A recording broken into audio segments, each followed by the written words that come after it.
Should there be credit card limits and student loan limits for college students? My answer to this question is yes. There absolutely should be limits in place for both of them. I'm a college student, and I know as a college student that we are notoriously impulsive. We often don't think before we act. This could be small things like deciding to sleep in instead of study.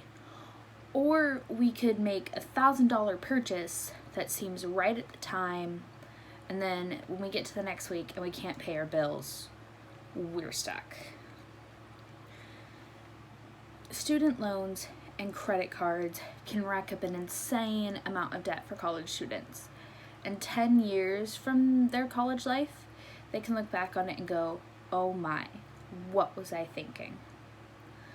Having student loan limits and credit card limits can stop this from being so shocking and stop this from getting out of control.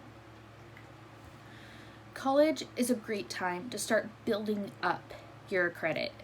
Credit can be used later down the line for having your house and a mortgage or renting an apartment. But if you have bad credit, that can really affect how those things are going to go for you in the future. Credit cards are good for minor expenses, to groceries, maybe an emergency textbook, gas.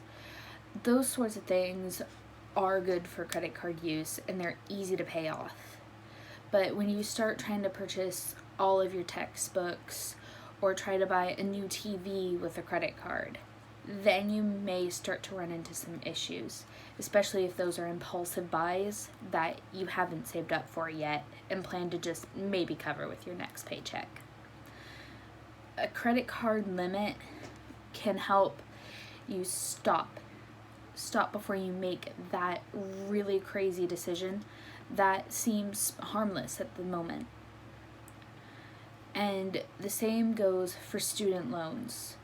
A lot of students will need student loans. They're a way to help meet the very high cost of college right now. However, if a student borrows more than they need, they could go into serious debt that they may not be able to pay back. Student loans should have a limit, and that limit should at least cover the bare minimum of all the college expenses a student is expected to incur. Now, this does include tuition. It includes room and board, food plans, whatever extra fees a college might have. Covering the bare minimum means that, say for example, you have different sets of meal plans. One is about this expensive, and another is this expensive. A student loan should at least cover up to here. If a student wants a meal plan that is up to here, then it should be their job to meet that. Having student loans that cover the most expensive option for everything is another great way for a student to find themselves in an insane amount of debt that they can't repay in the next 10 years.